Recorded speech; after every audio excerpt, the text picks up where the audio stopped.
Basically, psychologists are mental health professionals. So hi guys, welcome back to the another video. Thumbnail में आप देख चुके हैं, interesting सी video होने वाली है, ऐसा लग रहा होगा। सही लग रहा है बिल्कुल। आज हमारे साथ है Khushboo Khare. Hi Khushboo, thank you so much for अपना टाइम निकालने के लिए, for your busy schedule. Thank you, Ritik, for inviting me for this podcast, and it's my pleasure to be here. Thank you so much. तो अभी खुशबू जी जो है, she is a psychologist, ठीक है। She is going to be a clinical psychologist in 1 year, और वो देहरादून ही आने वाली है। इसके बाद सबसे बड़ी बात यह है, तो हम बहुत आप देखेंगे कि एक लाइव पॉडकास्ट भी बहुत जल्दी होने वाला है, ठीक है। उनके आने से पहले हो सकता है और भी काफ़ी सारे हो पाए, बट इस वीडियो का मेन एम ये है कि इस वीडियो में हम काफ़ी सारी चीज़ें जो साइकोलॉजी से रिलेटेड हैं, हम उसके बारे में बात करेंगे। बट उससे पहले Khushboo, I want you to brief about you and your journey in a brief to the audience.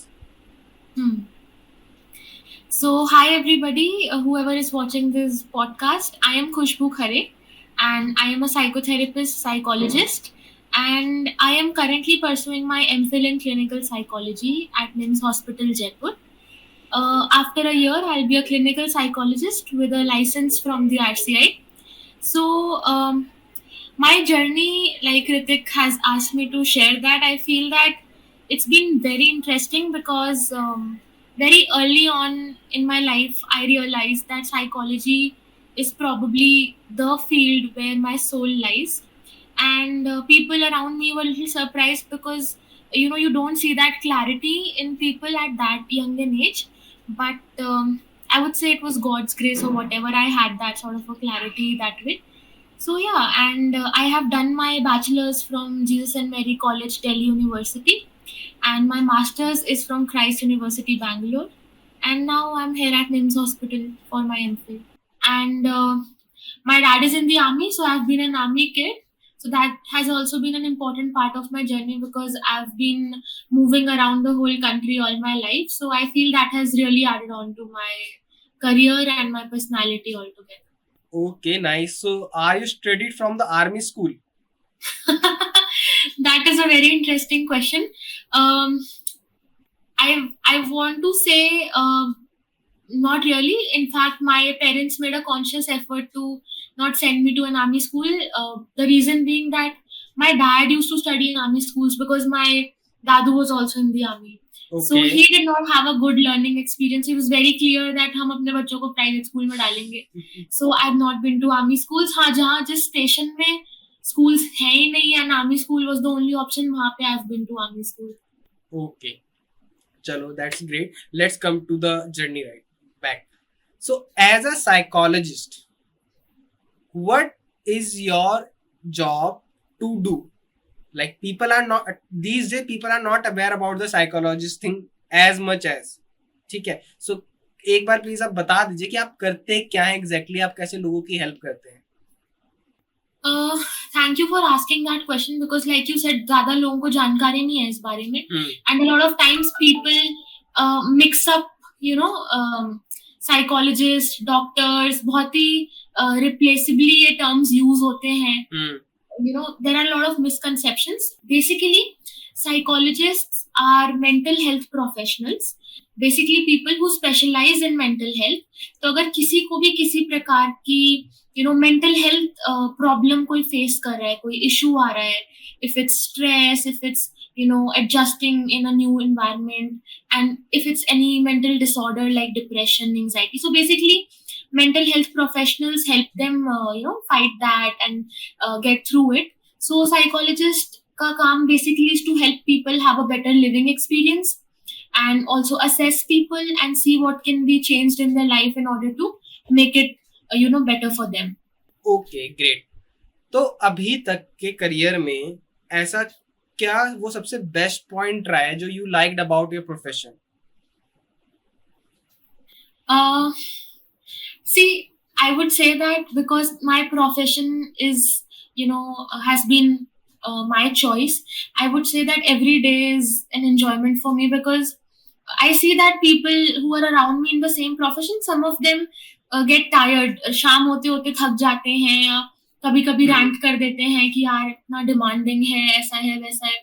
But I feel that it is very exciting for me personally because every day I wake up with that excitement कि हाँ भाई आज जाके देखो क्या नया पता चलेगा.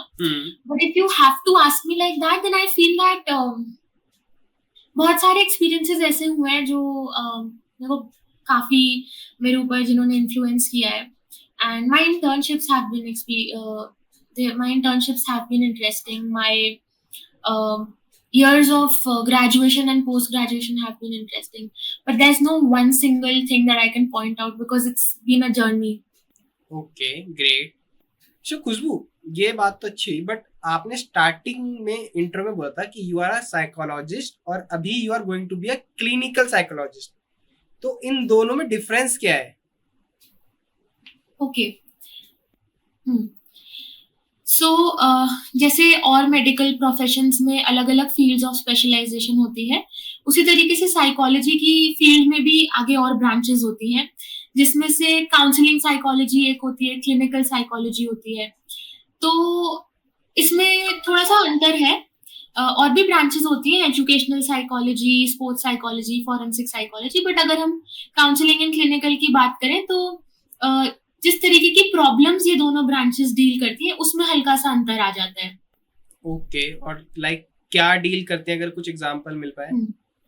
सो जैसे if I talk about counselling psychologist, तो जो काउंसलिंग साइकोलॉजिस्ट होते हैं वो emotional problems, daily life problems, ठीक है, उनके साथ डील करते हैं. जैसे फॉर एग्जांपल किसी को मान लीजिए बॉडी इमेज इशू है ना, उसको अपनी बॉडी पसंद नहीं है, उसको ऐसा लगता है वो बहुत ज्यादा फैट है, बहुत ज्यादा लीन है, बहुत स्लिम है, ये इश्यूज हो गए. या किसी को अगर बुलिंग एक्सपीरियंसेस कोई फेस कर रहा है, नए एनवायरनमेंट में एडजस्ट करने में दिक्कत आ रही है. मान लीजिए घर में पेरेंट्स लड़ाई करते हैं जिस वजह से इमोशनल टर्मोइल से कोई गुजर रहा है, तो इस टाइप की ये सारी इमोशनल इश्यूज हो जाएंगे जो एक काउंसलिंग साइकोलॉजिस्ट बेहतर तरीके से डील कर पाएगा. अगर हम बात करें क्लिनिकल साइकोलॉजिस्ट की, तो थोड़ी सी गंभीर समस्याएं जो इमोशनल इश्यूज से थोड़ी बढ़कर है. जैसे मान लीजिए किसी भी प्रकार का कोई डिसऑर्डर जो एक क्राइटेरिया मीट कर रहा है और एक लंबे समय तक एक इंसान की लाइफ में चल रहा है और कांस्टेंट एफर्ट के बाद भी एक इंसान उससे नहीं निकल पा रहा, तो वो एक डायग्नोजेबल कंडीशन बन जाती है. जैसे आपने सुना होगा डिप्रेशन, है ना, आमतौर पे, और एंजाइटी, घबराहट की तकलीफ, डिप्रेशन हो गई, उदासी की तकलीफ. इसके अलावा और भी बहुत सारी डिसऑर्डर्स होते हैं, जैसे स्किज़ोफ्रेनिया होता है, पर्सनालिटी डिसऑर्डर होता है. तो जब कोई भी प्रॉब्लम इतनी बढ़ जाती है कि वो एक डिसऑर्डर में क्वालिफाई करती है, तो उनके लिए हम क्लिनिकल साइकोलॉजिस्ट असाइन करते हैं, बिकॉज उनके पास एक पूरा स्ट्रक्चर्ड इंटरवेंशन होता है to deal with that particular disorder. Okay, so यहाँ पे मेरे दो क्वेश्चन है. What is depression and what is anxiety? Because आज के टाइम पे लोग यूथ में ना जेंजी में क्या क्या डिप्रेस हो रखा है, कुछ नहीं, या वो बहुत जल्दी डिप्रेशन में चले जाते हैं कि मेरा ब्रेकअप हो गया, कि मुझे कोई चाहिए, मुझे कोई कंसोल कर दो या मुझे ये कर दो. तो डिप्रेशन एग्जैक्टली है क्या, और आजकल की जनता ने उसको इतना एक्सैजरेट क्यों कर दिया कि हर कोई बोल रहा है कि I am in depression? That is a good question. Actually ये एक ऐसा मुद्दा है जिसको जब मैं सोचती हूँ तो मुझे भी हल्का सा गुस्सा आ जाता है, बिकॉज आमतौर पे लोग इसको ऐसे नॉर्मल अपनी डेली लाइफ में यूज कर लेते हैं, जबकि the meaning of this word is way beyond than how it is used in the daily life. अगर हम डिप्रेशन की बात करें तो डिप्रेशन एक मानसिक रोग है. It is a mental health disorder जिसमें इंसान को उदासी कैद कर लेती है. So it's like the person feels very low in their mood, हर समय सैडनेस रहती है, काम में मन नहीं लगता, जो चीजें पहले करने की इच्छा होती थी उसमें इंटरेस्ट चला जाता है, इंसान अपनी लाइफ को क्वेश्चन करने लगता है. उनको हो सकता है ऐसा लगे कि हमारे जीने का क्या फायदा, साथ में कुछ सेल्फ हार्म के या सुसाइड के थॉट्स भी हो सकते हैं. इसके अलावा और भी सिम्टम्स हो सकते हैं, जैसे मान लीजिए खुद में रहना. तो एक इंसान पहले बहुत घुलता मिलता था, पर धीरे धीरे वो खुद में रहना पसंद करता है. नींद डिस्टर्ब हो जाती है, भूख कम हो जाती है, इंसान को खाने की इच्छा नहीं होती, उसके दोस्ती, उसके रिलेशनशिप्स में डिस्टर्बेंस आने लगती है, उसको गिल्ट फील होने लगता है. मतलब पुरानी हुई हुई चीजों पे वो अब आज प्रेजेंट में गिल्टी फील करता है ना. तो एक खुद को दोष देना, तो ये सारी चीजें डिप्रेशन में आ जाती हैं. बट हम आमतौर पे सैडनेस को डिप्रेशन के साथ सब्स्टिट्यूट करने लगे हैं. That is how people are using the word, अरे यार I could not get my movie ticket, बड़ा डिप्रेस हो गया मैं, तो फिर I had to go for a fun zone, तो मैं मूवी नहीं देख पाया, that was very depressing. या फिर यार आज my class in the college was so depressing, इतनी boring थी. So this word has been I would say thrown around in a very wrong manner, misuse होने लगा है, but ये काफी एक गंभीर समस्या है. ओके, और सोशल मीडिया इसमें कितना बड़ा रोल प्ले करता है?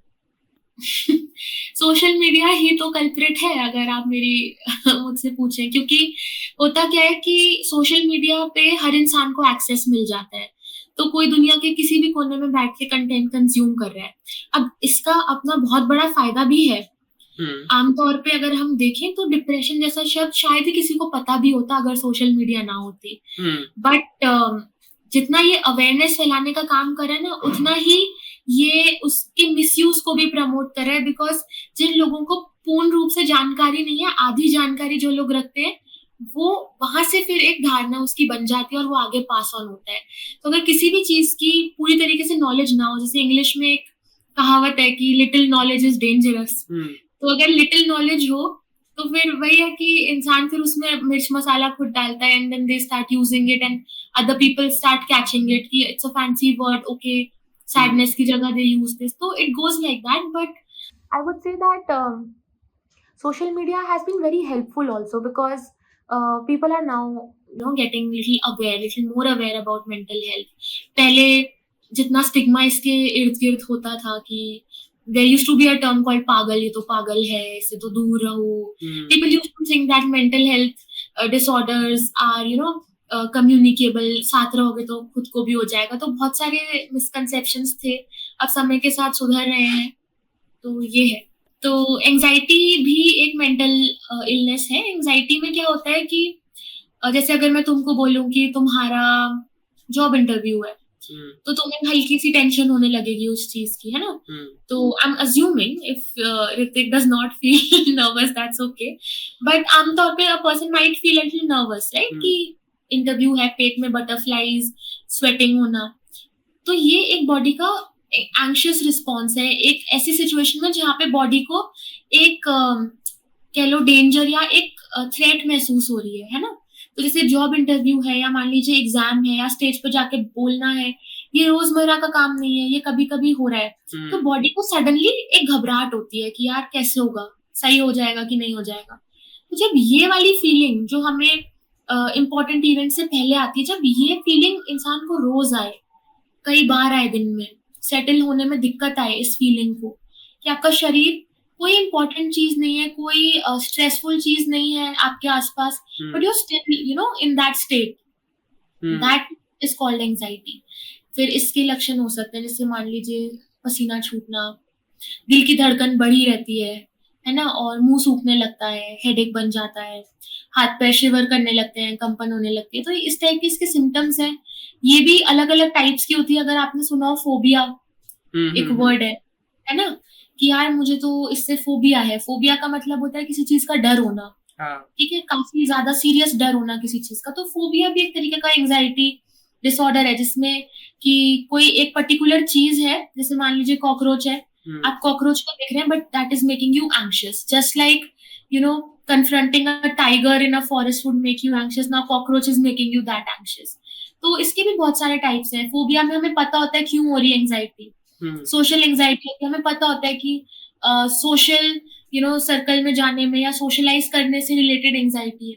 जनरल एंजाइटी भी होती है जिसमें आपको पता नहीं होता क्यों हो रही है, पर आप पूरे समय एंग्शियस फील करते हो और आपकी बॉडी बार बार एक एंग्शियस रिस्पॉन्स अंदर से ट्रिगर करती है, and you are just thinking कि why is it happening to me. You don't know. एक चीज पे आप उंगली रख के नहीं कह सकते कि इस वजह से हो रही है. तो एंजाइटी के भी अलग अलग टाइप्स हैं.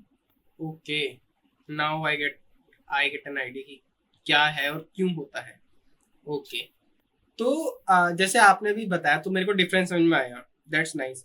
बट अब ये है कि जो आपने ये दो चीजें बताई हैं, ये बेसिकली हैंडल कौन करता है, क्लिनिकल या जो दूसरा हमने बात करी थी वो? ये डिप्रेशन और एंजाइटी डिसऑर्डर्स हैं, है ना. तो अगर ये एक ऐसी चीज है जो आपको एक हद से ज़्यादा परेशानी दे रही है और लंबे समय तक चल रही है, और ये आप अपने लेवल पे या किसी काउंसलिंग साइकोलॉजिस्ट के पास जाके इसको कंट्रोल नहीं कर पा रहे, तो फिर ये एक डिसऑर्डर बन चुका है। ये फिर क्लिनिकल साइकोलॉजिस्ट मैनेज करेंगे। ओके। और जो आपने सोशल मीडिया की बात करती कि सोशल मीडिया कितना अच्छा और कितना बुरा इम्पैक्ट कर रहा है, तो social media as a psychologist आपकी लाइफ पे भी कुछ इम्पैक्ट कर रहा है? डेफिनेटली आई फील कि सोशल मीडिया अब एक ऐसी चीज बन चुकी है जो जिससे कोई भी अनभिज्ञ नहीं है। Nobody is untouched by social media. Everybody has some part of their life invested in social media. तो मुझे ऐसा लगता है कि हम लोगों के लिए भी उतनी इम्पोर्टेंट है। मैंने कई लोगों को सुना है कहते हुए कि साइकोलॉजी में इतना यूज नहीं है जितना कॉर्पोरेट वर्ल्ड में है, जितना इस ब्रांच में है। सोशल मीडिया की इम्पोर्टेंस उतनी नहीं है, बट आई वुड से कि हर फील्ड में होती है, साइकोलॉजी में भी है, एंड इसके बहुत सारे फायदे हैं। ओके, एनी वन और टू बेनिफिट्स जो आप बताना चाहें? पहली बात तो अगर हम बात करें मेंटल अवेयरनेस की, तो मेंटल हेल्थ अवेयरनेस में एक बहुत अहम भूमिका है सोशल मीडिया की। बिकॉज लोग अपनी स्टोरीज आके शेयर करते हैं। हम जैसे और भी साइकोलॉजिस्ट अलग अलग मेंटल हेल्थ डिसऑर्डर्स के बारे में बातचीत करते हैं, लोगों को ये बताते हैं कि इन सब चीजों को एक्सपीरियंस करना नॉर्मल है। जैसे हमारी कंट्री में सोसाइटी ने क्या डिसाइड किया हुआ है वो भी एक अहम भूमिका निभाता है। तो कई बार ऐसे बोला जाता है, छोटे बचपन से बच्चों को सिखाया जाता है कि बॉयज रोते नहीं है, मर्द को दर्द नहीं होता है ना, गर्ल्स को ऐसे रहना चाहिए, कितना भी आप परेशान हो, लड़कियों को कभी मुंह नहीं खोलना चाहिए, हमेशा एडजस्ट करना चाहिए। तो क्या होता है कि बड़े होते होते लोग ये समझने लगते हैं कि you have to mask yourself in order to fit into the social standard. तो मान लीजिए कोई मेल है जिसको कुछ परेशानी आ रही है, तो that person is scared of sharing their problems because there is a notion back in their head ki boys should not feel sad, right? Similarly, this is just an example, मतलब ऐसा नहीं रूल है, but कई बार ऐसा होता है। तो धीरे धीरे सोशल मीडिया से अवेयरनेस फैली कि जितना ओके हैप्पी फील करना है उतना ही ओके सैड फील करना है। मौसम भी चेंज होता है, आपका मूड भी चेंज होता है, कोई भी चीज परमानेंट नहीं होती। अगर आप सैड हैं, आप अपनी मदद नहीं कर पा रहे हैं, तो किसी और से लेने में क्या नुकसान है? कोई ऐसा तो है नहीं कि आपका बहुत बड़ा लॉस हो जाएगा। जो लोग कहते हैं कि आप पागल घोषित हो जाओगे, people will label you as mentally ill. I always say कि जैसे और फिजिकल इलनेस होती है, हाथ में दर्द होता है, हम तो कभी नहीं छुपाते उस चीज को। मेंटल इलनेस को मास्क करना चाहते हैं, we want people to not know about it. तो ये सब चीजों में धीरे धीरे सोशल मीडिया हेल्प कर रहा है। उसके अलावा मार्केटिंग में भी हेल्प कर रहा है, because psychologists who practice privately are then like brands, so they have to brand themselves on social media. It also helps you connect with potential clients. तो अगर कोई ऐसे randomly scroll करते करते आपके पेज पे आ जाता है and they feel कि okay, this person, this therapist या this psychologist gives me a good vibe, maybe I can try a session with them. तो connectivity better हो जाती है, and then it holds a lot of potential for a lot of opportunities, like you and me connected today this podcast. Yes. तो ये सारे benefits हैं। Okay. और but social media के थ्रू ये भी तो रहता है कि some people want some kind of attention, चाहे वो लाइक्स के उसमें हो या फैमिली के उसमें हो कि मेरे इतने फॉलोवर्स हैं, आई शुड गेट अटेंशन और मुझे इसके लिए कुछ करना है। ये भी होता है डेफिनेटली। सोशल मीडिया की अगर ब्राइट साइड है तो डार्क साइड भी है। एंड सोशल मीडिया का ये है कि people are very smart, so human beings are gifted with that smartness जो जानवरों में नहीं है, तब भी हम इंसान कहलाते हैं। होता क्या है कि आपका दिमाग इतना चंचल है कि your brain is ready to jump on to something new, curious है, एक्सप्लोर करना चाहता है। तो सोशल मीडिया पे क्या होता है, like you said, likes, comments, followers, वो सब चीज़ में तो हम काफ़ी हद तक उलझे ही हुए हैं। कई लोगों को इसका बहुत ज़्यादा क्रेज हो जाता है।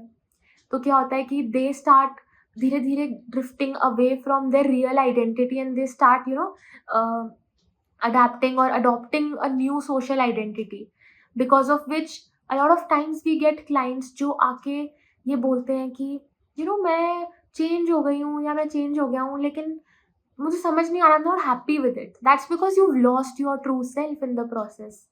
Social media is just one of the aspects. Job change करता है इंसान, तो आपको एक नए जॉब रोल में एडजस्ट करना पड़ता है, तो वो सब है. एंड इसके अलावा मुझे लगता है लाइक्स एंड ये सब का चिंता होना is also one thing. And I feel कि consuming fast quick content is also another क्या बोलते हैं उसको, एक बहुत ही डार्क चीज है सोशल मीडिया की. तो ये डार्क कैसे हुआ? अगर हम बात करें क्विक कंटेंट कंज्यूम करने की, तो अब क्या हो गया है कि पहले ऋतिक, अगर तुम्हें याद हो तो टीवी देखते थे सब. ठीक है, टीवी में सीरियल आता था, सीरियल देखते थे सब बैठ के साथ में, फिर एड आता था बीच में, तो एड में जाके अपना कुछ काम करते थे, फिर आके बैठ जाते थे. कभी कभी स्पेशल एपिसोड 1 घंटे का आता था, तो उस हिसाब से प्लानिंग करते थे सब अपनी. फिर क्या हुआ, आपके पास आ गया फोन और यूट्यूब. अब क्या हुआ, अब एड नहीं आ रहा, और अब आपको वेट भी नहीं करना. आपने अपना टाइम निकाला दिन का, आपके हाथ में गैजेट है, आपने उस पे अपने पसंद की चीज खोल ली और आपने देखना शुरू कर दिया. एड आ गया, आपने 2 सेकंड में स्किप कर दिया.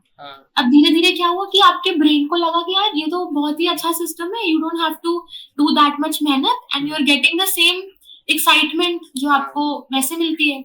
तो दिमाग में सोचा यार आगे बढ़ा लेते हैं, ये तो बोरिंग सीन आ रहा है, देखते हैं आगे जाके क्या होता है. अब ब्रेन ने सीख लिया कि यार फास्ट फॉरवर्ड कर लो and quickly go to the part which makes you feel excited या विच मेक्स यू फील कि कुछ अच्छा आ रहा है. तो आपने उसको फॉरवर्ड करना सीख लिया. अब सोशल मीडिया आ गई, पहले पोस्ट, फिर वीडियोस, अब रील्स, शॉर्ट्स, ये सब शुरू हो गया है. तो रील्स में अब क्या होता है कि आप जो एक्साइटमेंट एक 30 मिनट लंबे वीडियो से डिराइव करते थे, अब वो आपको 30 सेकंड में मिल रही है. और अगर आपको नहीं मिल रही है, आप 5 सेकंड में स्क्रॉल करो, अगली रील पे चले जाओ. वो भी नहीं दे रही आपको एक्साइटमेंट, अगले पे चले जाओ. तो क्या हो रहा है कि आपका जो ब्रेन है, that is the attention span, जिसे हम कहते हैं साइकोलॉजी में, कि इंसान की कितनी अटेंशन स्पैन है, वो कितनी देर एकाग्रता के साथ एक काम पे अपना फोकस कर पा रहा है, used to be called attention span, right. अभी कम होता जा रहा है. तो हुआ तो कि पहले आप एक नॉर्मल रूटीन में बैठे हो, you're waiting, you have your focus on that particular serial that you're wanting to watch. Break भी आया तो आपको याद रखना है पहले क्या हुआ था, तभी आप कनेक्ट कर पाओगे. पर अब क्या हो गया है कि इतना शॉर्ट अटेंशन स्पैन हो गया है कि 3 रील ऊपर कौन सी रील थी, you don't even remember, but you just watched it. तो and in fact I tell you something very interesting. इसका सेम दिमाग में केमिकल रिएक्शन होता है, जो रील स्क्रॉल करने का हमें रिएक्शन दिमाग में आता है. जैसे आप अगर अल्कोहल यूज करो या एडिक्शन की अगर अपन बात करें, तो ये सेम मैकेनिज्म यूज होता है दोनों चीजों में. तो ये सब चीजें हैं. और अब अटेंशन स्पैन इतना कम होता जा रहा है कि इंसान ना सिर्फ सोशल मीडिया के मामले में रेस्टलेस हो गया है, वो और लाइफ के इवेंट्स में और अपने कामों में भी रेस्टलेस हो गया है. इनफैक्ट एक बहुत इंटरेस्टिंग टर्म आजकल यूज होता है, पॉपकॉर्न ब्रेन सिंड्रोम. हाँ, तो ये सब चीजें चल रही हैं. And what is term used for and what is term exactly is popcorn brain? अच्छा, तो पॉपकॉर्न ब्रेन सिंड्रोम बेसिकली ये जो मैंने आपको भी बताया ना कि जो आपके दिमाग की चंचलता हो गई है, your mind is jumping from one activity to another, this can be it can be termed as popcorn brain syndrome. इसमें क्या होता है कि आप मल्टीटास्क कर रहे हो, आपको एक खाली दिमाग और एक स्थिर दिमाग पसंद नहीं आ रहा, you don't feel excited. So what you do is you multitask, not just multitask, you jump from one activity to another. Okay, इसका मैं आपको एग्जांपल देके समझाती हूँ. जैसे आपने टीवी चलाया हुआ है और कान में गाने चल रहे हैं अलग से, और साथ में फोन पे टेक्सटिंग हो रही है, एंड लैपटॉप पे कुछ मूवी चल रही है या कोई ऑनलाइन मीटिंग ज्वाइन करी हुई है. तो now your brain is doing 5 activities in one moment, right? Why? Because of the technological advancements, or because you have the access to do it. तो अब इस प्रोसेस में क्या हो रहा है कि आपका जो दिमाग है ना, वो इतना हाइपर स्टिमुलेटेड है, हाइपर स्टिमुलेटेड मतलब हद से ज्यादा एक्टिव है आपका दिमाग। उसको जैसे अपन नहीं बोलते किक मिलती है एक लाइफ में, हमें किक चाहिए। सल्लू भाई बोलते हैं जैसे। yes. तो दिमाग को किक मिलती है मल्टीटास्क करने में, फटाफट टॉपिक चेंज करके नया नया कंटेंट कंज्यूम करने में। तो इस चक्कर में आप कभी भी अगर कहीं फोकस करना चाहेंगे आपको दिक्कत आने लगेगी, क्योंकि आप आदी है मल्टीटास्क करने के और जल्दी जल्दी टॉपिक्स चेंज करने के। तो it will be difficult for that person to concentrate. Now this has been termed as popcorn brain syndrome. इसमें आपको अटेंशन एंड कंसंट्रेशन में परेशानी है। Why? Because you are spending long hours, you are hyper stimulated, you are doing so many tasks at one time, jumping from one task to another. अब तो लोग 30 second की reel भी नहीं देखना चाहते। हम बना बना के थक गए कंटेंट, पर लोगों को वो डांस देखना है, इंटरेस्ट चाहिए लोगों को एजुकेशन नहीं चाहिए। कल को 5 सेकंड की रील आएगी तो people will prefer that over 30 seconds. But मुझे लगता है बहुत जैसी जैसी चीजें आ रही हैं बहुत जल्दी खराब ज्यादा इम्पैक्ट क्रिएट कर रही है कंपेयर टू अच्छा। कई बार मतलब I agree with you and I feel कि like everything has a plus and minus. इसमें भी बहुत लोग कंप्लेंट्स लेके आते हैं, मतलब जो भी डिसऑर्डर या जो भी शिकायत लेके लोग मेरे पास भी आते हैं। अटेंशन एंड कंसंट्रेशन का पॉइंट ऑलमोस्ट सब में होता है कि हम फोकस नहीं कर पाते। स्पेशली जो यंगस्टर्स हैं जो हमारी एज ब्रैकेट में आते हैं, considering ourselves as young people, तो कॉलेजेट्स एंड स्कूल किड्स ये सब बहुत इस ब्रैकेट में फॉल करते हैं कि ध्यान नहीं लगा पाता। हाँ, हमारा बच्चा पढ़ने बैठ ही नहीं पाता है, कैसे बैठेगा? आपने उसको टैबलेट दिया हुआ है, वो खाना खाते खाते टैबलेट देख रहा है, साथ में गाने चल रहे हैं कहीं और। तो इतना ज्यादा अशांत है आपका दिमाग पूरा टाइम कि you don't, then you forget how to sit in one place and शांति से how to concentrate. और वही अगर हम अपने टाइम की बात करें तो हम तो अभी तक लाल पीले हो चुके होते अगर ऐसी हरकतें कर रहे होते। बिल्कुल सही बात है। तभी हम यहाँ तक पहुंच गए मेरे को लगता है। क्योंकि आज के टाइम पे तो ये है कि जितने भी छोटे बच्चे हैं उनके लिए कुछ वो वीडियोस हैं जो यूट्यूब पर डली नहीं है, कार्टून्स 10 ऑफ बिलियन व्यूज हैं उन पे, वो बच्चे पूरे दिन वही देखते रहते हैं। अब आप स्टार्टिंग से जब उसको यूट्यूब का और फोन का वो लगा रहे हो क्या बोलते हैं चस्का, तो वो तो बाद में मांगेगा ही ना। सही बात है। अब वो 1 साल का हो गया, उसको पता है कि हाँ ऐसे करना है। हम जब 10-15 साल के थे हमें सबवे सर्फर खेलना आता था, बस फोन ही नहीं होता था यार। वही तो बात है, आज के टाइम पे टेक्नोलॉजी अच्छा क्रिएट कर रही है इम्पैक्ट उनके लिए जो जानते हैं कि इसको सही तरह से ऑप्टिमाइज कैसे करना है। बट बाकी तो एआई लोगों को यूज कर रहा है, लोग एआई यूज नहीं कर रहे हैं। आई agree with that. AI I think इस समय की सबसे बड़ी मैं कहूँगी डेवलपमेंट है, और एक खतरनाक डेवलपमेंट है जो अगर अच्छे डायरेक्शन में इस्तेमाल नहीं की गई तो it will have a lot of negative impact. वही तो अब थोड़ी सी बात करते हैं your personal experience in your internship. Like जब आपने इंटर्नशिप अपनी स्टार्ट करी तो वहां पे क्या क्या आपने ऐसी चीजें देखी जो आपको देख के लगा कि जिससे आपको देख के किक मिली? अच्छा, तो मैं कहूंगी कि टचवुड मेरी लाइफ में ना चीजें सही टाइम पे सही चीज हुई है विद गॉड्स ग्रेस अगेन।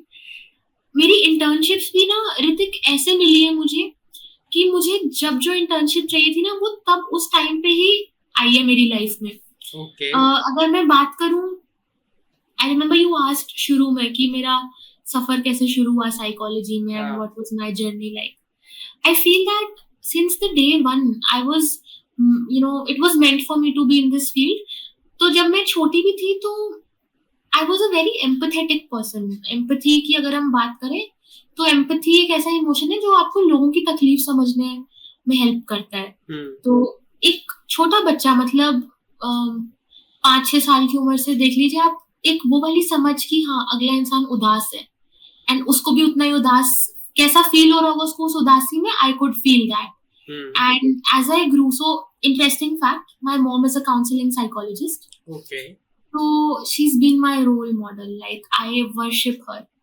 तो उनको देखते के मैं बड़ी हुई and I used to see and I used to be amazed by how she handled situations. तो मतलब कैसे सेंसिटिविटी के साथ सिचुएशन हैंडल करनी है, उन्होंने हमें कैसे बड़ा किया, यू नो, बच्चे बिगड़ जाते हैं, we see how parents are not able to do a healthy form of parenting, but the way she brought us up was something else. उसके बाद मेरा जो आर्मी किड होने के वजह से यहाँ वहाँ घूमना फिरना हुआ, to see a lot of different types of people. So I remember spending 3 to 4 years in Nagaland. I saw that culture. Then we went to Jammu and Kashmir and a lot more places like that. So I feel कि all this made me very curious about the human behavior. कि why is it so कि यहाँ पे लोग ऐसे behave करते हैं इस चीज पे, वहां पे वैसे बिहेव करते हैं, धीरे धीरे इंटरेस्ट बनता गया। फिर एक इंसिडेंट बताती हूँ तुम्हें। जब मैं 12th में आई तो मैंने अपनी 12th दी है जम्मू से। Okay. passed out school from Jammu and Kashmir, Jammu में। So what happened, one day we had a trip to a special school. Okay. So how old is a person in 12th standard? I think 17 or 18. I was probably 17. I don't remember clearly. तो special school गए हम सारे, as a class ही गए थे। And जब मैं special school गई तो वहां पे मैंने देखा कि अलग अलग परेशानियों से बच्चे वहां पे पढ़ रहे थे। And there was you know cerebral palsy, अगर आपने सुना हो, जिसमें मसल टोन और मसल्स की कुछ प्रॉब्लम हो जाती है, जिस वजह से आपका लिम्स और मसल मूवमेंट्स और बॉडी मूवमेंट्स नॉर्मल नहीं रह पाते। तो that's a form of disability also, right? तो सेरेब्रल पाल्सी हो गया, डाउन सिंड्रोम अगर आपने सुना हो, है ना, डाउन सिंड्रोम के बच्चे थे वहां पे, मेंटल रिटार्डेशन के भी बच्चे थे जिनकी बुद्धि आम बच्चों से थोड़ी कम होती है, जिन बच्चों को कम समझ होती है, वो भी वहां पे थे। And I remember that, you know, as a 17-year-old, that experience of visiting that special school really changed me. And I had a breakdown in that school. So what happened? The moment we went there, these kids performed something for us, right? And in that moment, I had this sudden realization that, oh my God, मतलब such a big difference. And these people are, उसमें मेरी उम्र के भी बच्चे थे, and I was like amazed कि, you know, people see them as less, people see them as ये इतने काबिल नहीं है। But पता है क्या लगता है कि ये बच्चे आम लोगों से ज्यादा काबिल हैं, because they have a better focus. आप कम काम कर पा लो कोई बात नहीं, but the way they do the tasks is amazing. I started crying. I remember मैं कोने में आके I started crying because I was very moved by that experience. Teachers इतने प्यार से बच्चों के साथ behave कर रहे थे, and suddenly एक नहीं होता moment कि you understand the other person's pain, but also know that they do not need your sympathy. है ना? सोसाइटी बोलती है बेचारे, ये लोग बेचारे नहीं होते, they are, you know, so strong headed, they are so, you know, motivated that all they need is empathy. You understand them and you walk with them in their journey. So I was very grateful for the life that I had. I was very grateful for that particular experience, and I realized that it will be a big you know, blessing for me if I explore mental health more and more. तो वहां से फिर psychology तो खैर पहले ही मन में बैठा हुआ था, और हो गया, एक मोहर लग गई उस पे। तो फिर दिल्ली यूनिवर्सिटी आ गए अपनी ग्रेजुएशन करने, और कॉलेज मेरा अच्छा था इंडिया में, मतलब टॉप कॉलेजेस में आता है, जीसस एंड मैरी कॉलेज। वहाँ पे जो क्रीम फैकल्टी है, मतलब छन छन के जो फैकल्टी बनती है ना, उससे पढ़ाई सीखी है, उससे साइकोलॉजी सीखी है मैंने। तो what has been a blessing. And I feel that internship की बात करूं तो they guided me very well, because मेरी फैकल्टी ने मुझे ये बोला था कि अंडर ग्रेजुएशन में तुम सोशल वर्क करो, because you do not have that much of knowledge कि आप हॉस्पिटल में काम करोगे और आप समझ पाओ। अभी इतना तुमने नहीं सीखा है, तुम फ्रेशर हो, फर्स्ट ईयर में हो, तब धीरे धीरे जब तक पढ़ाई धीरे धीरे समझ में आएगी, तब तक टाइम वेस्ट मत करो गलत जगह पे, involve yourself in social work. And I did that, and I feel that social work भी मेरे को मतलब समझ में आया कि I really like to, you know, do something for the society. And social work करा मैंने, बहुत एनजीओज में दिल्ली में काम किया मैंने तुमने सुना हो तो एक एनएसएस सोसाइटी होती है, तो मैं एनएसएस की पार्ट थी, मैं जनरल सेक्रेटरी थी एनएसएस की। उसके अलावा पैंडेमिक में मैंने 2 साल ऑनलाइन क्लासेस दिए हैं बच्चों को, एक ऑर्गेनाइजेशन के साथ जुड़ के। तो सोशल वर्क में बैचलर्स पूरा गया, एंड बैचलर्स का 3rd ईयर जब आया तो मेरी मैम ने मुझे बोला कि I think you are ready, you know, for your debut into clinical and mental health domain. Hmm. So I was like, okay. Then I took up a internship with an organization जो mental health पे काम करती है. तो they teach underprivileged kids, but they also do something for their mental health. तो धीरे धीरे करके मैं expose हुई. तो सही टाइम पे सही exposure मुझे मिला. जब मैं मास्टर्स में आई, that was the time my brain had at least captured, you know, some bit of psychology. तो मेरा थोड़ा थोड़ा कमांड आने लगा. तो मास्टर्स की इंटर्नशिप्स में तो तुम समझ लो इतना मजा आने लगा ना मुझे. It was very interesting. And then I got to know kids who started interning at hospitals bachelors से. तो मुझे पता चला कि it अच्छा ही हुआ because they had mixed experiences. यार समझ नहीं आया. आप हॉस्पिटल में हो, आप ऑब्जर्व कर रहे हो, आपको पता नहीं आप ऑब्जर्व क्या कर रहे हो, तो it then goes nowhere. So then I was happy that okay it happened quite nicely for me. Masters मेरा बैंगलोर से था, क्राइस्ट यूनिवर्सिटी से. तो वहाँ पे एक न्यूरो साइकाइट्रिक हॉस्पिटल था, वहाँ पे मैंने इंटर्न किया. It was an amazing experience. उसके बाद एक स्पास्टिक सोसाइटी है कर्नाटका की, वहाँ पे इंटर्नशिप करी. Spastic societies again for kids. तो अगर तुम autism, ADHD, down syndrome, cerebral palsy, तो ये सब इस टाइप के बच्चे वहाँ पे आते थे. एंड इनकी थेरेपीज होती थी, ऑक्यूपेशनल थेरेपी, स्पीच थेरेपी. तो ये मतलब ऑर्गेनाइजेशन इन सब बच्चों को केटर करता था, इनकी स्पेशल नीड्स को. तो I intern there and it was lovely. And उसके बाद हाँ, एक इंटरेस्टिंग बात, मास्टर्स जब मेरी खत्म होने लगी, तो क्राइस्ट यूनिवर्सिटी के मास्टर्स के बाद आपको लास्ट में 3 महीने की एक ब्लॉक इंटर्नशिप करनी होती है before completing your PG. Okay. So I was thinking कि कहाँ करें ये 3 महीने की इंटर्नशिप. सारे क्लासमेट्स ढूंढ रहे हैं कहाँ जाए. एंड एकदम से मतलब it click to me that why not aim for something big, मतलब big, like big. So I applied at AIIMS for my internship, Jodhpur का AIIMS. And I got selected at AIIMS for my internship. So that became a game changer because जब तक मैं एम्स गई ना, तब तक Ritik I was little confused कि क्लिनिकल करूं या ना करूं, बिकॉज डिमांडिंग है क्लिनिकल. आप वो सीरियस पेशेंट्स डील करने हैं, तो आपको अपने मन में बहुत स्ट्रांग होना पड़ेगा in order to deal with a strong serious case. तो करूं या ना करूं, कैसे करते होंगे, डर जाते होंगे, सीरियस केस आता होगा, अगर नहीं हो पाया हैंडल तो क्या करेंगे. पर जब मैं एम्स में गई ना, again you're surrounded by the best people, right? So I used to observe these doctors. I was under a very good clinical psychologist and the psychiatrist, and I saw that if you get the right training na, then you will be able to do it. And मुझे धीरे धीरे समझ आने लगा कि I was always meant for clinical. I was probably doubting my emotional strength that way, and I realized कि no, I should go for clinical psychology. And बस AIIMS में जैसे खत्म कर रही हूँ, साथ साथ में फॉर्म्स फिल कर रही हूँ, और MPhil में सिलेक्शन हो गया उसके बाद. Okay, nice. ये सब एक्सपीरियंस की तो बात करी हमने, बट जर्नी की बात जो मैं पूछना चाहता था कि जो आपके इंटर्नशिप में कोई ऐसा इंसिडेंट रहा है जो आपने हैंडल किया है.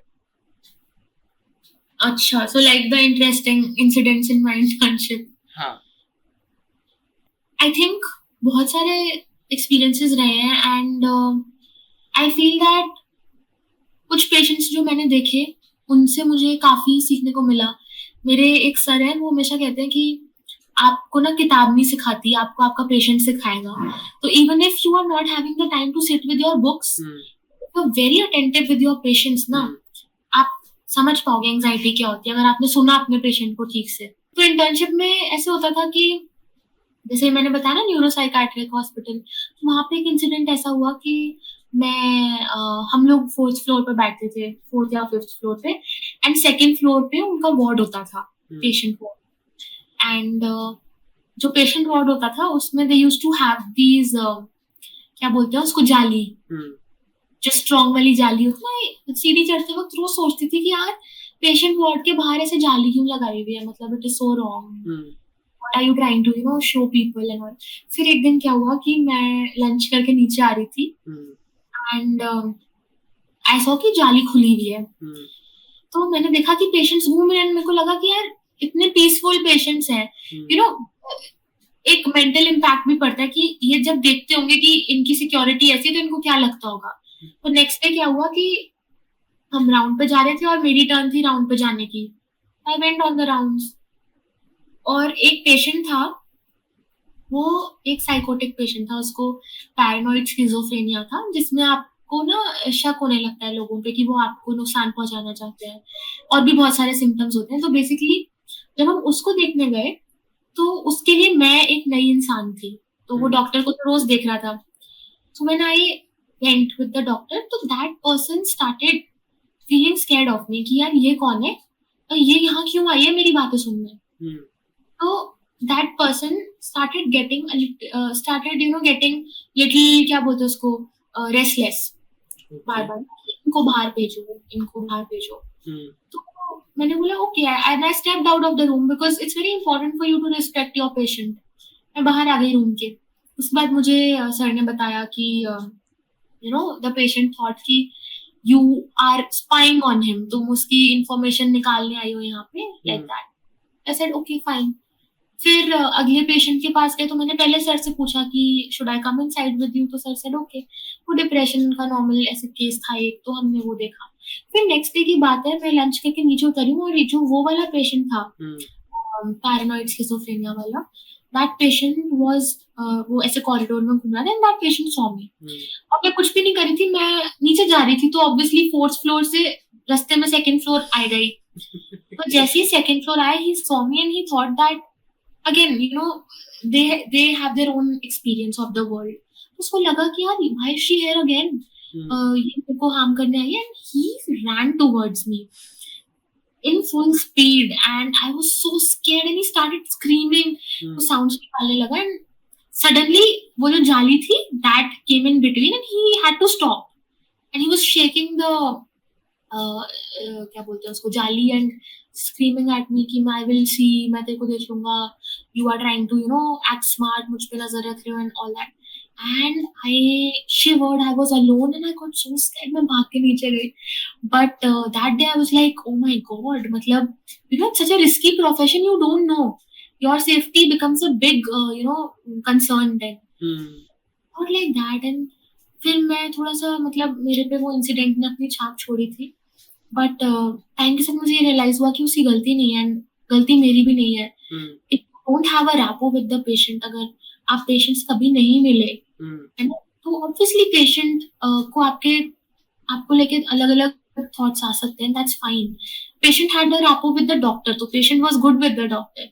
धीरे धीरे I realized, again like I told you कि बहुत सारे इंसिडेंट्स हुए, then there was I was very touched। So what happened was that there was this patient again, साइकोसिस का पेशेंट था, जिसका मतलब ये है कि बेसिकली वो एक अल्कोहलिक पेशेंट था, जो अल्कोहल एडिक्शन में अच्छा खासा, उसके 20 इयर्स का हिस्ट्री था, एंड अल्कोहल की वजह से उसको धीरे धीरे साइकोटिक सिम्टम्स आने लगे, इंड्यूस्ड बाय अल्कोहल। तो हुआ क्या कि this person started feeling disturbed in their sense of orientation, कितने बज रहे हैं दिन के उसे नहीं पता, ये सब चीजें उसकी धीरे धीरे अफेक्ट होने लगी। तो हुआ क्या कि आई was seeing this patient, so I had to do a good assessment on him।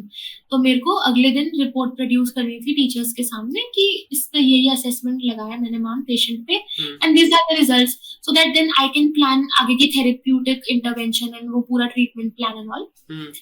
तो I spent a good amount of time, so I had to go after his dinner time, क्योंकि मेरा ऐसे था कि 1.5 से 2 घंटा लग सकता है असेसमेंट में, तो मैं उसके डिनर के बाद जाऊंगी ताकि the patient is at least in his full अच्छे एनर्जेटिक मोड में है। तो मैं गई, मैंने उनके साथ असेसमेंट करी, मैंने उनसे पूछा पूरा, उन्होंने अच्छे से मुझे बताया। शुरू में थोड़ा हिचकिचा रहे थे, थोड़ा हॉस्टाइल थे, धीरे धीरे रैपो फॉर्म में and the patient opened up. उसके बाद अच्छा खासा ऐसे 1.25-2 घंटे तक असेसमेंट चली, and I remember when I was leaving the IPD, it was around 9:30 रात का, है ना। एंड मैंने तो उन्होंने बोला कि मैम हो गया, मैंने हाँ धन्यवाद, आप प्लीज रेस्ट ले लीजिए, आज का हो गया, मैं कल आऊंगी आपसे मिलने। तो he went very nicely in his bed and he मतलब वो बेड में जाके लेट गए। अब मैंने धीरे धीरे अपना सामान पूरा बटोरा और बैग टांग के 9:30 बजे मैं निकल रही हूँ, घर की तरफ आ रही हूँ वापस अपने room, and saw me exiting from the ward, then he gave me a call, Khushboo ma'am. मैंने बोला हाँ जी। तो मैं मुड़ के गई उनके पास, उन्होंने मुझे बुलाया कुछ पूछने के लिए, देन ही सेड कि लेट हो गया आपको मेरे साथ असेसमेंट करते हुए, आपको खाना मिल जाएगा अपनी मेस में ना, नहीं तो आप यही डिनर कर लो, मेरा थोड़ा सा बचा है। एंड उनका जो प्लेट होता है ना, जो हॉस्पिटल में थाली मिलती है, कि थोड़ा सा उसमें खाना बचा था, सेट कि अगर आपको नहीं मिलेगा तो आप इसमें से खा लीजिए। And I was so touched because think about it, somebody who struggling so much with their concerns, right, जिनको कई बार ये सेंस नहीं रहता कि यार टाइम क्या हो रहा होगा, या मैं कौन से फ्लोर पे हूँ हॉस्पिटल के, या मेरे साथ कौन आया है। दैट पर्सन remembered कि यार रात हो गई and she has been here. I had my dinner but she did not. And him asking that, it was very, very heart touching. And I realized कि, you know, people sometimes they start seeing patients like patients. कि ये तो बीमार है.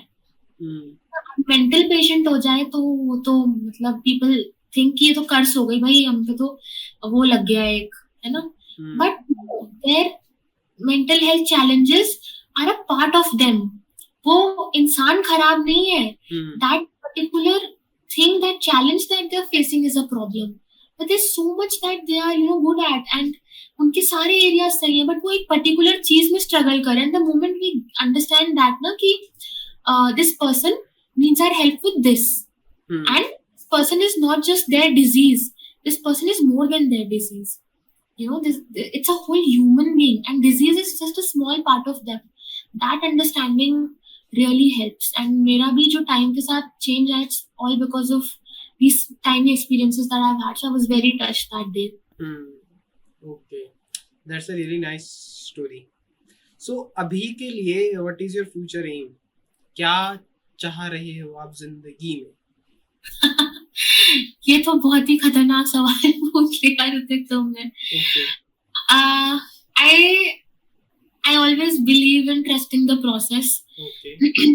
I'm not somebody who has like big plans कि 5 साल बाद यहाँ मिलूंगी वहां मिलूंगी. मुझे ऐसा लगता है कि जो अपने रास्ते में आता जाएगा वैसे वैसे बनता जाएगा. But if you have to ask me, then I like to teach also along with my clinical work. So I do want to explore professorship. So you might find me working as a assistant professor in Dehradun soon. तो बच्चों को पढ़ाना मुझे पसंद है, तो psychology की lecturer लग जाऊं अगर, that will be good. But I always want to stay connected with clinical work, so I will have my private practice. तो अभी कोर्स कर रही हूँ, इसके बाद लाइसेंस आएगा ऐसे, एंड उस लाइसेंस के बाद I can have my private clinic. So I will teach in the first half of the day and then have my practice in the evening. That is the plan so far. Fingers crossed. बाकी जहाँ जिंदगी ले जाएगी उस direction में चलेंगे. तो ये सब तो बहुत बढ़िया बात थी, हमने सब कुछ बात करी. इन आखिरी क्षणों में आप उन लोगों के लिए कुछ ऐसी क्या टिप देना चाहेंगे, अपना क्या पॉइंट ऑफ व्यू रखना चाहेंगी जो लोग सबके पास चले जाते हैं, like if they are suffering from some kind of a disease, like वो anxiety हो या depression हो, वो डॉक्टर के पास चले जाएंगे, they go to the few places बाबा वगैरह के पास, but they do not come to the psychologist because उन्हें लगता है psychologist के पास तो पागल जाता है या जिसके दिमाग में कुछ दिक्कत होती है. उन लोगों के लिए आप क्या बोलना चाहोगे? देखो ऋतिक, जो क्वेश्चन तुमने पूछा है ना, इसको हम एक वर्ड में फिट करेंगे, स्टिग्मा. ओके, ठीक है. हाँ. मेंटल हेल्थ एक आज भी स्टिग्मा है. लोग अपने मेंटल हेल्थ कंसर्न्स शेयर करने से घबराते हैं, और लोग मेंटल हेल्थ कंसर्न्स एक्सेप्ट करने से घबराते हैं. शेयर तो वो बाद में करेंगे, राइट. तो अगर मान लो किसी को कोई तकलीफ भी आ रही है, जैसे हमने एंजाइटी डिप्रेशन बोला, ये तो चलो प्रॉपर डिसऑर्डर्स है. अगर किसी को उदासी भी फील हो रही है बहुत समय के लिए, तो वो इंसान अपनी उदासी एक्सेप्ट नहीं कर पाता. उसको लगता है कि वो खराब हो गया है, मतलब से मशीन खराब हो जाती है ना, ये हम ठीक से फंक्शन नहीं करे, कुछ हो गया है. जैसे ही वो और लोगों से ये चीज शेयर करते हैं, तो फैमिली क्या बोलती है, नजर लग गई इसको, या किसी ने तेरे ऊपर वो तो नहीं करा दिया जादू, कुछ काला जादू, है ना. और कि नहीं ये आजकल ना इसका लोड ज्यादा है पढ़ाई का, तो इसीलिए ये ऐसा हो गया है. तो what happens in this process is that person reached out for help, okay, to the people around them. But जो उनके इर्द गिर्द के लोग थे, उनकी कह लो अवेयरनेस कम है, या कह लो कि उनका स्टिग्मा ज्यादा है, this person takes a lot of time to reach the right professional. तो होता क्या है इस प्रोसेस में, सब तरीके के नुस्खे घरेलू बाकी के नुस्खे ट्राई कर लेते हैं, बिकॉज उनको लगता है ना कि यार ये चीज अवॉइड हो जाए, क्योंकि कि लाइफ में अगर एक ये टैग लग जाएगा कि इन्होंने साइकोलॉजिस्ट को कंसल्ट किया या इन्होंने साइकाइट्रिस्ट को कंसल्ट किया, तो वो क्यों करना बेमतलब में, लोगों को पता चलेगा 10 लोग बात करेंगे। ऐसे कोई भी नहीं करता, कोई 4 लोग नहीं होते जो लोग डराते रहते ना 4 लोग क्या बोलेंगे, there's nothing like that. The more you delay, reaching out for help to the right person, उतना ही आपको फिर टाइम लगेगा, बिकॉज अगर अर्ली डिटेक्ट होती है कोई भी चीज, think about a physical illness also, then we can work faster with that illness and treat it better. तो स्टिग्मा ही है, और मैं उन लोगों को ये कहना चाहूंगी कि मेंटल हेल्थ को आप वैसे ही ट्रीट करें जैसे आप फिजिकल हेल्थ को करते हैं। अगर आपका पेट दर्द आपको आता है, आप चलो अजवाइन खाते हो, आप कुछ खाते हो, ठीक है, बट जब नहीं जाता है कुछ समय तक तो आप डॉक्टर के पास जाते हैं। इसी तरीके से आप वो स्टेप अपनी मेंटल हेल्थ के लिए भी लीजिए। अगर आपको ऐसा फील होता है कि आप स्टक हैं, मतलब ट्राई कर रहे हैं बट आपको नहीं चेंज नजर आ रहा, that is the time you need to reach out for a help for mental health अपनी। तो उसके लिए क्या है कि जैसे तुमने पूछा शुरू में, पीपल ऑल्सो गेट कंफ्यूज, क्योंकि बहुत सारी ब्रांचेस हैं, आप कौन से वाले साइकोलॉजिस्ट के पास जाओ, या आप साइकाइट्रिस्ट के पास तो नहीं जाने चाहिए। तो मैं ये कहूंगी कि अब देखो ऋतिक मुझे नेक्स्ट टाइम इनवाइट करेगा तो फिर इस पे बात करेंगे, बट मैं ये कहूंगी किसी के पास भी पहुंच जाओ, वो आपको सही बंदे के पास भेज देगा। तो अगर आप काउंसलिंग, क्लिनिकल साइकोलॉजिस्ट, किसी सोशल साइकोलॉजिस्ट, सोशल वर्क में कोई है, साइकाइट्रिस्ट है, इनमें से किसी के पास, इनफैक्ट आप किसी नॉर्मल डॉक्टर के पास भी पहुंच जाए ना, अपनी कंसर्न बता दे उनको, तो वो आपको किसी ना किसी साइकोलॉजिस्ट से जो आपको जरूरत है जिस समय जिनकी, आपको डायरेक्ट कर देंगे। बट आपको वो स्टेप लेना आपके हाथ में है कि you have to then reach out for help. So I would say that do not delay it. If you feel that you're facing a mental health challenge, talk about it with the right people, and do not hesitate in asking for help, because आप अपने लिए उस समय में ना एक ही चीज कर सकते हो, आप मदद मांग सकते हो।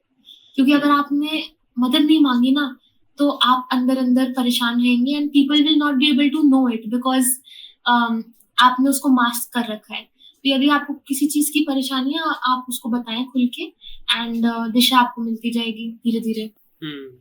नाइस। तो थैंक यू सो मच खुशबू, अपना टाइम निकालने के लिए, इतनी सारी इन्फॉर्मेशन लोगों के साथ शेयर करने के लिए।